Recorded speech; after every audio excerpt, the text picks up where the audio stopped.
All right, yes. So use of same actors, actresses for sometimes roles they are not fit for.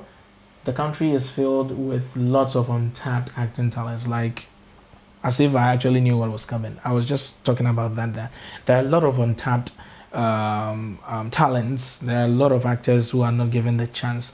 They spend all their time on YouTube and post films and all that, these mediocre stuff. But if producers that are shooting big budget films are going to be looking at bringing in different talents, more new talents in there, is actually going to put a lot of pressure on the already existing actors to even up their game so that they can always be ahead. Because if you have someone trying to compete with the role that you have or even the level that you are, you're definitely going to step up because you want to keep your spot. And that's something that I think the film industry really needs here in Ghana, that we need to tap into a lot of talents. And also I think she raised something over here that the use of same actors, actresses, and sometimes roles that they are not fit for. It's very true. Some actors here in Ghana are very good playing roles that are way ahead of their ages. I get it, they are talented, but if you watch a film over there, let's say across films on Netflix, the actors are not disguised. Truthfully, if the actor is supposed to be a middle-aged man, the character, let me put it that way, if the character is supposed to be a middle-aged person, like let's say 50 years old, they actually go for a 50-year-old person to fit that role, and it makes sense instead of disguising the person. And it looks like all these things are related to the comical aspect of things, because here in Ghana, I think our films are always dwelling on comical stuff, and it's not really helping us because you're not looking at the other genres of filmmaking and storytelling, like the scary horror films. You're not looking at romantic films as much, or even if we are not putting in as much effort and writing original unique stories. You're not doing our best. That's actually the truth about the whole matter. So actors and untapped talents should be looked into so that we actually open doors to new talents. And if new talents are coming in because they want to actually be at par with already existing actors, they're going to be upping their game as much. And that's going to, in turn, also put a lot of pressure on the already existing actors. And in turn, you're going to see a lot of improvement because no one wants the other to take their spot. All right, you get it. So if there's a lot of pressure in the industry, it's definitely going to up the game of actors. And in turn, it's going to put a lot of productivity in there, and our film industry is going to thrive. Yes. The next is they don't like pay. Yes, I've met a couple of actors. In fact, I've tried to shoot a film and I stumbled upon one lady who looks decent, and I wanted her to try hands on a script of mine. She had acted before, and that's the reason why I paid attention to her and I wanted her to be on board. But the first thing that she said was that she's kind of losing interest in filmmaking or in our film making production or our industry, let me put it that way, because producers don't pay or filmmakers don't pay. And that's very true. If you would use talents and you wouldn't pay them, how do you expect them to put their best or even be willing to come for the next film? And I get it, everyone has a value, and there's a whole lot of difficulty in getting revenue or getting capital to start a film.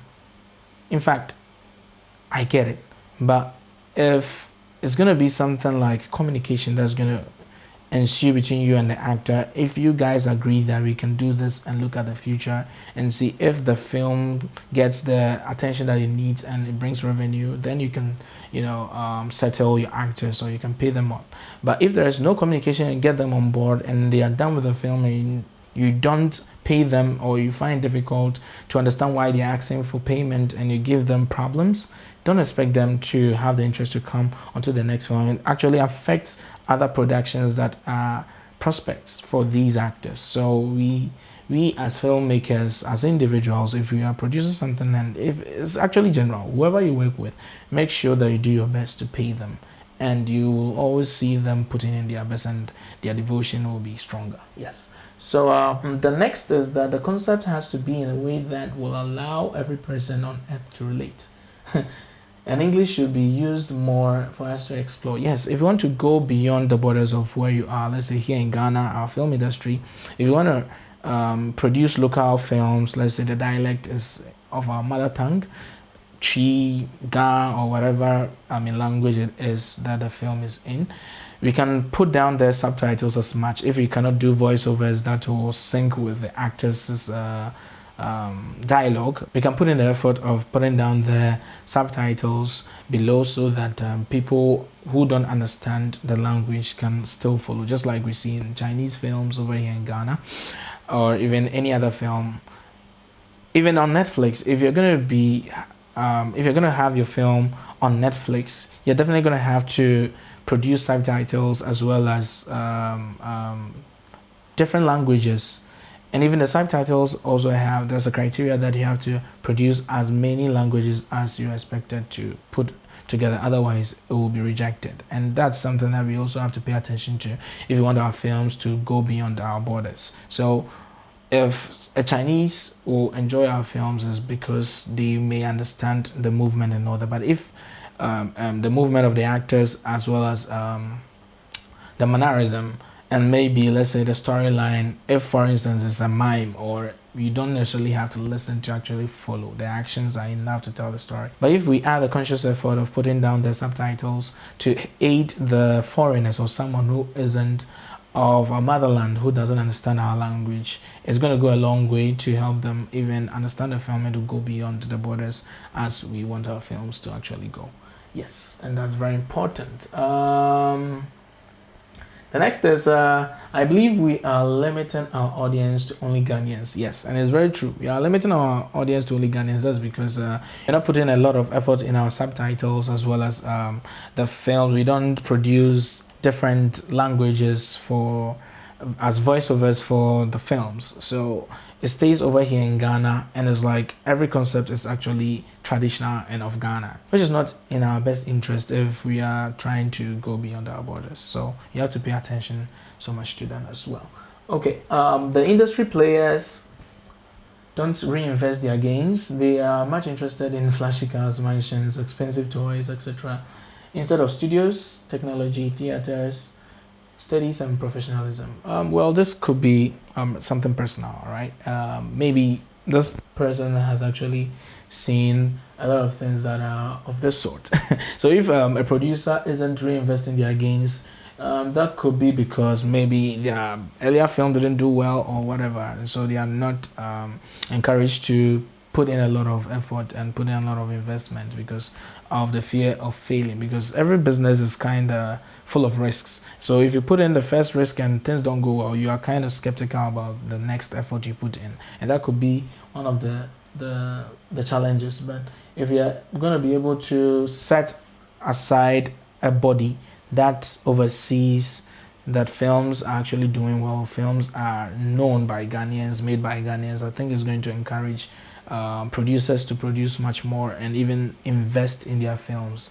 Even if I'm a producer and I have a lot of money that I can actually invest in a film and my earlier film didn't do very well, I'm going to be very calculating about the next move I do. Even if I have a lot of money, I'll be skeptical and probably be discouraged because a couple of my films didn't do well in the past, and that's a very huge disadvantage on our part. So if a body is set to oversee how films are distributed and the returns are quite encouraging, a lot of people will jump on board, just like any other venture that does well. Yes, so that's about that. The next person says that less value on the upcoming actors, no investment from the government. Businessmen and actors, celebrated actors enjoying their comfort zone. They don't challenge themselves, no realism in acting. A whole lot of things is what this person is saying. They're based on popularity, skin complexion, and close relationship, not real, and seeing talents and skills. And that is very true. Let me just go through them one after the other. I think there's a whole lot of things that this person is saying. Less value is placed on upcoming actors, and it's very true. You may not know someone's true ability and capabilities, until you actually put them to work.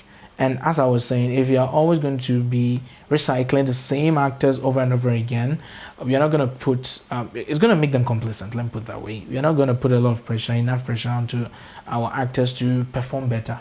And I think there's no investment from the government. That's a very strong point. Yes, the government doesn't invest. I think I overheard something across the government was providing funding for filmmakers that if you'd submit something that is quite pleasing, they would want to support. Yeah, I heard this, but I was kind of skeptical, so I didn't really pay attention. And in the end, I don't know if someone won that offer.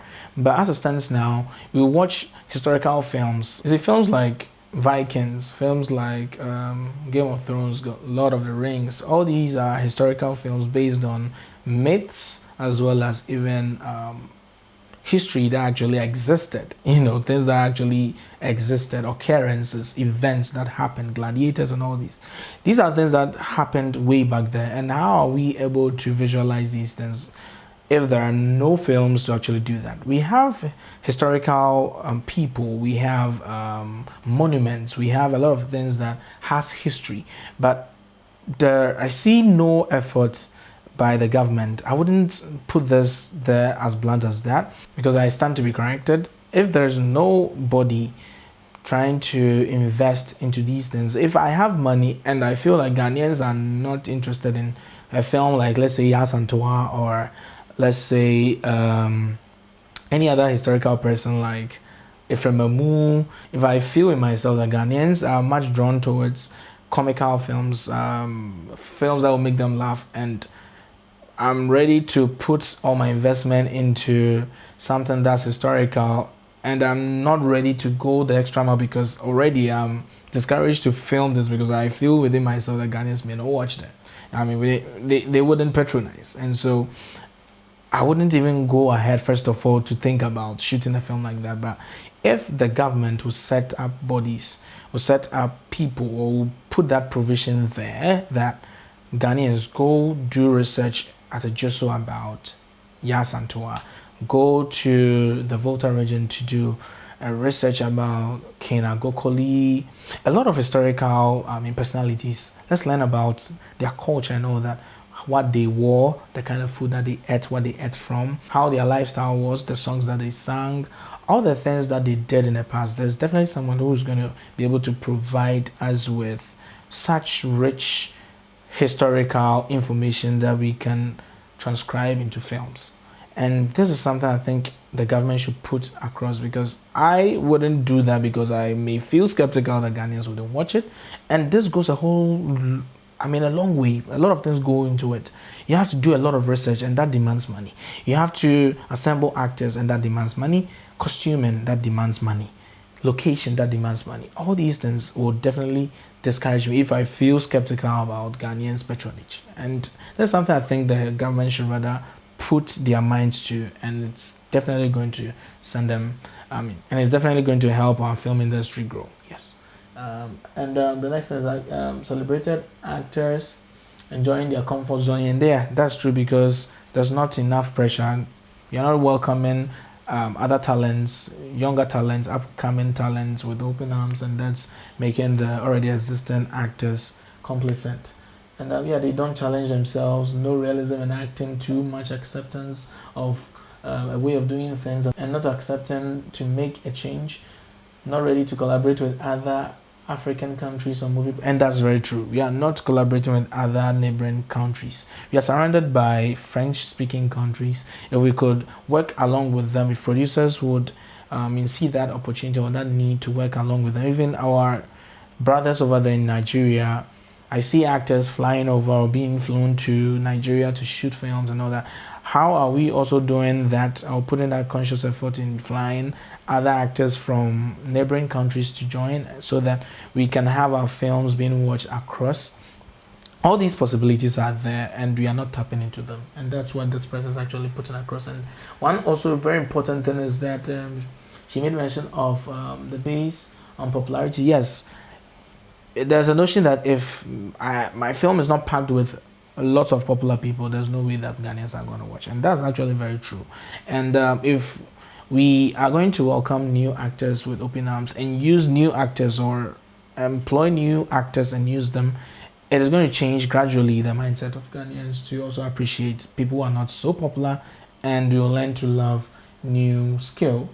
And skin complexion and close relationship not real, yes, and seeing talents and skills, yes, that's true. Skin complexion is also something that we have to also look at. Ghanaians as we are, I don't know, we are Africans, and so I think that it is best that we appreciated our skin tone, if not individually in our films. We have to make sure that those who are dark skinned are also, you know, given that attention as equal as those who are light skinned. It's true that the skin skin tone may attract, a light skin tone may attract, but it goes more than that. Acting goes more than just the skin tone. The skill is harbored within and not what's always seen outside. It may complement it, it may add on to something, but we need to also pay attention to people in that way and not disregard certain skin types. I'm drawn towards the dark skin because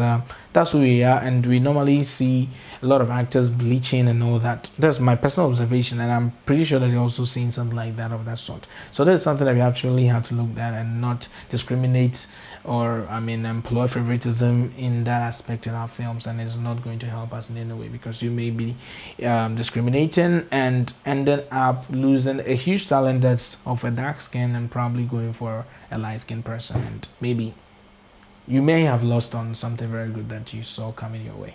Yeah, I think some of directors and creators are not looking at the availability of knowledge right now, even on the internet, and the kind of contents they are producing, lack of collaboration most of the time.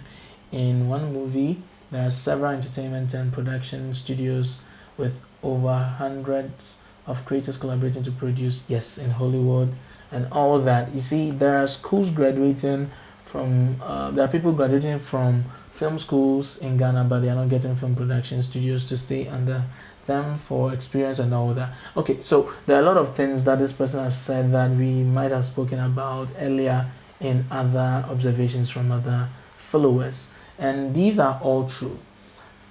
Students come from, they graduate from film schools and end up not, putting their skills to use. I'll first of all blame the individuals, because if you come out of film school, you definitely had the chance to hold a camera. So why don't you as well find a way to get your camera and not wait for already existing production houses that are already doing their work to employ you? Why don't you as well create something of your own, or start a production company for yourself, with friends, with others? This is something that you can also do for yourself, instead of sitting there idle saying that you have to work under some. You may need internship, cool, and you may need certain skills, but there are a lot of content dumped on YouTube that sometimes I even question why there are film schools when there's YouTube that you can actually enroll remotely, watching content on YouTube and understanding things. You just need to get yourself a camera and start shooting. And another thing is that production houses are not tapping into new skills, like even not just the actors, but people who are ready to be cinematographers, people who are ready to be directors, people who are ready to be producers and all that. All these departments are things that we have to educate ourselves about, that even the continuity person to the least, the gaffer, all these departments are very instrumental, that people need to understand their uses and employ them into their productions, and that's going to see us a long way into reviving our film industry, because there's a lot more that we have to look at other than just a few things, and we need to really invest, and that's true. Okay, so lack of collaboration, yes, we've spoken about that before, and someone says that one shortcoming is that money over creativity, and that's very true. If you are creative enough, money wouldn't be a problem, not at all times actually, because creativity is going to help you know what to do if you need to improvise something that probably might have costed you a lot of money to be able to acquire. So it's better to harness creativity. So if you are not creative enough as a person, you can get people that you feel are creative to jump on board on your project, and in turn you may get revenue out of it, instead of rather putting in a lot of money and not seeing returns because you may run at a loss actually. So creativity is also very important over money. And if you're always looking at returns, there's actually another flip side of the same point. Then if you're looking at returns over the input or the work that is supposed to go into it, you are going to end up being complacent and not going the extra mile of producing something good, but you're going to be relaxed and be producing the same mediocre films that are already existing right here as we see them. So let's be mindful about that. If we should talk about Ghana film industry, I think the first problem to fix should be the distribution. Yes, we've spoken about that. Distribution is very important so that producers will be relaxed and have a clear state of mind to produce their films, and in the long term invest and produce high budget films. It's very true. And everyone has talked about the storyline and directors being selfish and all that, but what about we get a good movie out there? How do we distribute it for our own people to enjoy, even before looking to the universal world? Mind you, there are a lot of Ghanaian films that are very good, but we don't see, or we don't get to even hear of it or see it because there is a problem with our distribution and marketing system. And that's very true. I was one day questioning myself that, is it that Ghanaian films have all been reduced to YouTube? I mean, I wasn't seeing films. I wasn't seeing Ghanaian produced films. It was all music and all that. Because I shoot music videos, maybe I was paying attention to mostly music, but I went ahead to ask people that, do they see Ghanaian films? Do they witness or do they get to hear more about Ghanaian films? And most often than not, people say no. And that's because there are no structures set up there for film producers to actually market their film or distribute their films. And to be very frank with you, producers are actually still producing films. They are actually filming. They are working. But we don't get to see the films. And how does that work? Is it that the structures there are not enough to support, or we need to re-strategize everything? Sometimes I think it starts from the grassroots, from the producers themselves. Have they researched into how to distribute their films? In fact, are we putting in a lot of effort to find out how we can get our films to the Ghanaians, first of all, who are our local consumers, before thinking about how to get it out there? Because the local consumers accepting it is going to go a long way to get people elsewhere to also enjoy our films. And that's very, very important. We have to look at our marketing system and our distribution system equally. All right, so scouting of right locations to fit the storyline, lack of right cinematic ethics, grade, movement, sound, and many others. And lastly, better promotion due to little budget, I guess. Yes, it is very true. I've spoken about all this. There's a lack of cinematic ethics. It's very true. Cinematic ethics like grading, camera movement, the sound. You see, a lot of mediocrity is in our industry, and that's really not helping us. In fact, the well-to-do filmmakers, the well-to-do actors, the popular actors who are producing their films ending up on YouTube, they are not putting a lot of effort. They are just producing the films like you produce a normal skit or someone who isn't a filmmaker will produce. Yet we watch Western films. So what is the problem? That's my question. What is the problem? So poor script content.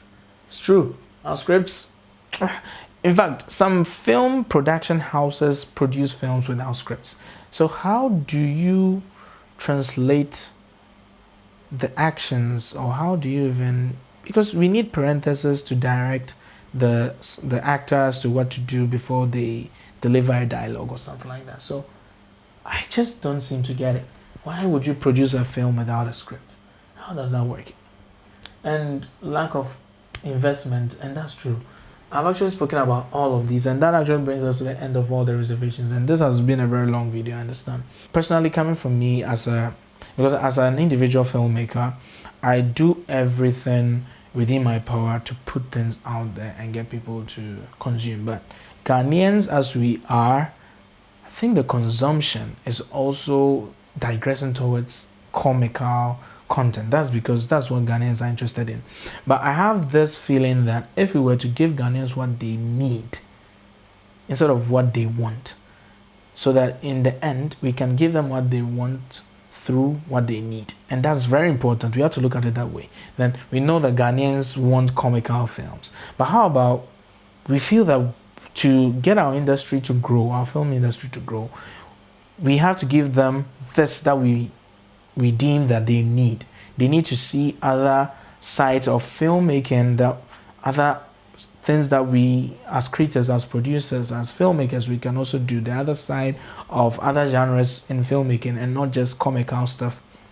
We need to show it to them that they need to see these two, so that they know that we are also capable of all that and not just the comedy stuff. And that's something that we need to actually pay attention to as filmmakers, because a lot of things go on like that, and if we don't pay attention to these things, we are going to suffer a whole lot of detrimental blows to our industry, and it isn't something that's going to be spoken well about us, because as a country that is well equipped with filmmakers, well equipped with schools that teach people to become good filmmakers, good cinematographers, and we all end up doing just YouTube, it doesn't speak well about us at all. And our structures, the films that we produce, how do we dissipate them? How do we distribute them? How do we get Ghanaians to even hear about them, let alone see them or want to see them? Our theaters, do we have enough?